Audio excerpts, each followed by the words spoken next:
Hi, Solid Gloria Molecular Thermodynamics, Chapter 1, Energy Levels of Atoms and Molecule. This is the last part of chapter 1, 1D. The last one, Rotational Energy Levels. Okay. We used rigid rotor approximation, which means that we picked up the diatomic molecule or mass M1 and M2, the distance between the bond length between M1 and M2, the masses are fixed, actually does not, stretched or compressed. So from the center of mass,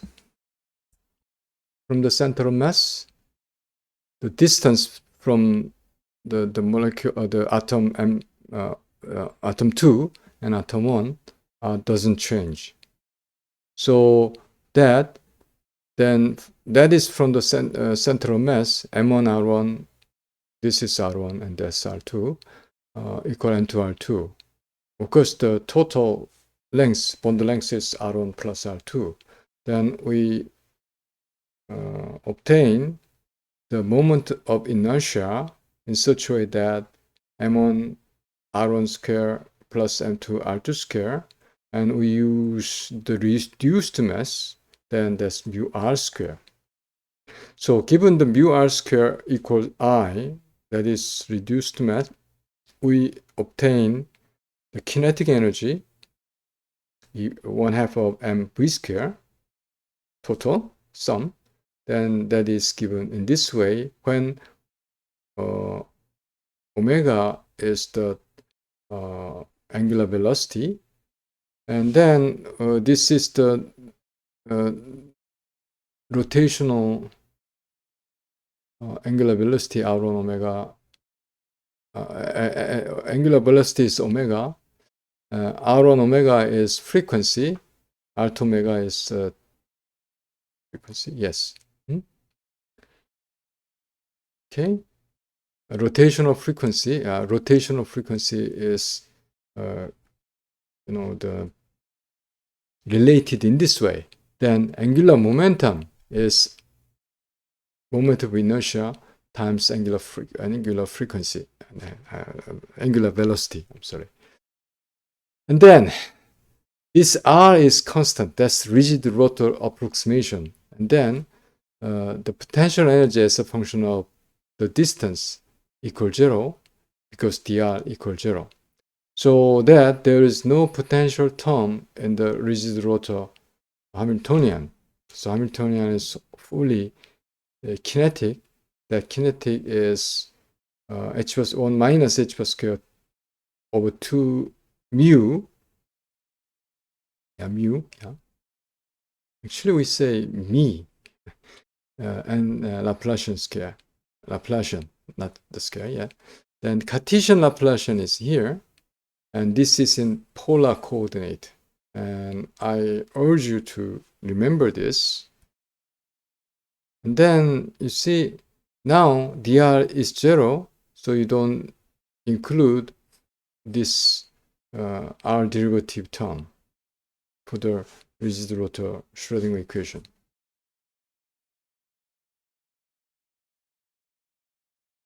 See, r is constant, Vr equals 0, dr equals 0. Then what you have it here is only kinetic energy term. Now you don't include that r derivative term, and then there is a r square was here, r square here, so that, and mu was here, mu times r square is moment of inertia.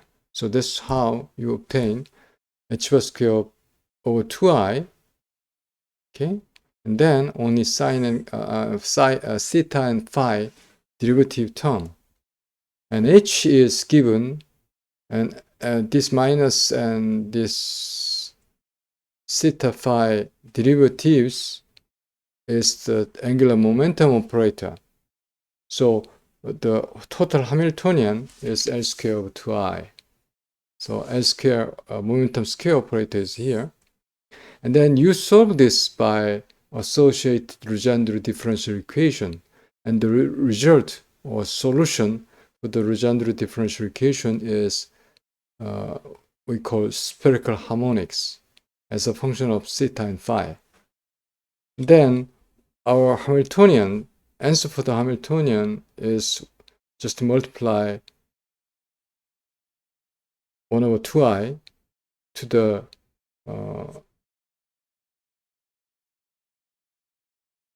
energy of angular momentum square. So that is the energy. That energy is LL plus 1 h bar square over 2i. So this is the rotational energy. And there are two, because there are two coordinates, theta and phi, two quantum numbers here. One is angular momentum quantum number, L, running from 0 through infinity. And the other one is magnetic momentum quantum number, M, that runs from minus L to plus L or integers in between. So this is what we solved, what we get from the solution of the Legendre differential equation or rigid-Rotor Schrödinger equation.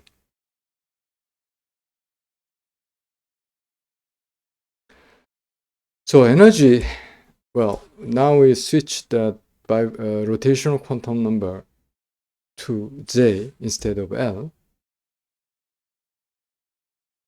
So EJ, energy indexed by rotational quantum number, h bar square over 2i, jj plus 1. J is the angular momentum quantum number. And then degeneracy is there because you see magnetic momentum quantum number runs from minus L to plus L and all integers in between. That's 2L minus plus 1. So degeneracy is 2J plus 1 fold. And then, so the energy levels, well, there is a kind of rotational constant B, okay? And 2B is a constant, actually. So B is given here. And in wave number, also you divide by C of this frequency wave number. Anyhow, so rotational constant is given here. Then rotational energy levels, zeros, because it is multiplied 0, jj plus 1. So 0 is 0. 1, then you multiply 2. 1 plus 1 is 2. 1 times 2 is 2. Then third one is 2. 2 plus 1 is 6. So in this case, you from here, this is twice, this is 4 times, that's 6 times, something like that. So 2b, 4b, 6b, 8b. And then rotational selection rule is plus minus 1. Either you up from only one lower, or go down only one lower, right? So that what you obtain is, as a rotational spectrum, there are equally spaced rotational spectral lines, which is 2b. Then from this you can get moment of inertia by observing the rotational spectrum. And then from the moment of inertia you can compute, because you can calculate the reduced mass beforehand, you can obtain the distance between the atoms. Now we consider that was a diatomic molecule, just one, just linear, and the case you can have only linear, two rotations only. And now you have polyatomic molecule, which could be non-linear. Of course, it includes also linear molecule. So in that case, if we look at this table, there are rotor could be linear, spherical, prolated, oblated, symmetric, and asymmetric. Example is it's kind of very be careful to look at this ovulated and prolate top is rotor. So linear molecular example is HCN. Spherical top is kind of very symmetric. So spherical, CH4 SF6. Prolated is Siga It's CH3Cl. Ovulated is the Presby, kind of a round thing, a donut type maybe. Asymmetric type, all moment inertia are different. How we obtain this moment inertia? In that case, we do calculate the moment of inertia with all given atom there, atomic coordinate and then atomic mass, multiplied in mr squared type, summed up, and then we can decompose it with ix only including yz coordinate, iy including only gx coordinate, g xy coordinate, if ixy iyz is mx coordinate y coordinate, like that. But somehow you rotate this reference axis so that only no cross terms appear, only this some principle. Okay. What I mean is that no cross terms, only this single coordinate term appear. That axis we call principal axis. This means that you rotate the molecule so that there is no cross term appear. Okay? So in the case that the large moment inertia, that axis we call C, second B, the last one, the smallest A. So these A, B, C are compared so that we can determine what the rotor is. So linear, spherical, prolated, ovulated, symmetric, and asymmetric top, like that. So once this is determined, this is just a calculation and see how it works. And then the sum rule for because the moment of inertia are different, so sum rule for the rotational energy is different. So that is done this way. It's done this way. Let me find.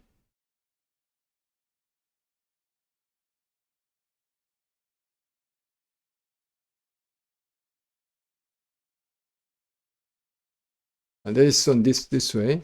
So energy or rotational energy is in completely general way is 1/2 of I omega square. And then you multiply I and divide by I, meaning is that you get I omega total square over 2I, which is I omega is what? Angular momentum. Angular momentum square over 2I. And then you can decompose it as component x, y, z. And then if this x and y and z, ix, x, I, y, y, I, z, z equals just I, that is symmetric top. A symmetric top. Then your rotational energy is jj plus 1 h bar square of 2I. Just as simple we expected. And linear molecule case, one of these is 0. Let's say G component is 0. Then you have only 2 components. In that case, still you have the same form of the rotational energy because Lg equals 0. Okay, that's 2 example. And then we have another one. Oops. That's the last slide. So let me finish here. Well, actually, there are some rules for other, like totally asymmetric and then symmetric tops there. So once we solve rotational Schrödinger equation, we obtain rotational quantum number and then rotational energy. Let me find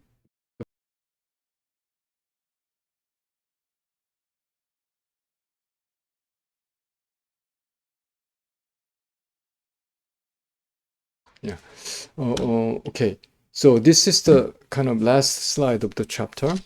So total energy is given molecular energy, translational, rotational, vibrational, and electronic. And translational energy, we obtain that from particle in three-dimensional box, in general box, which is, that's a small m. And then rotational energy, we just lastly obtain that L square over 2I. L square is h bar square jj plus 1, which is the rotational quantum number. And vibrational energy, each normal coordinate contribute one vibrational energy term. Then that's summation of number of normal coordinate, h ni v plus 1/2. And then electronic energy is that dissociation energy, negative. And then because the electronic energy level, excited level of in the electronic manifold is huge, so we don't need to consider any excited state. Only we consider the ground state dissociation energy, ground state electronic energy, and multiplicity of that ground state. So we have molecular energy of each molecule, and then we can obtain molecular partition function, which is, I would say, Q molecular partition function, which is Q e to the minus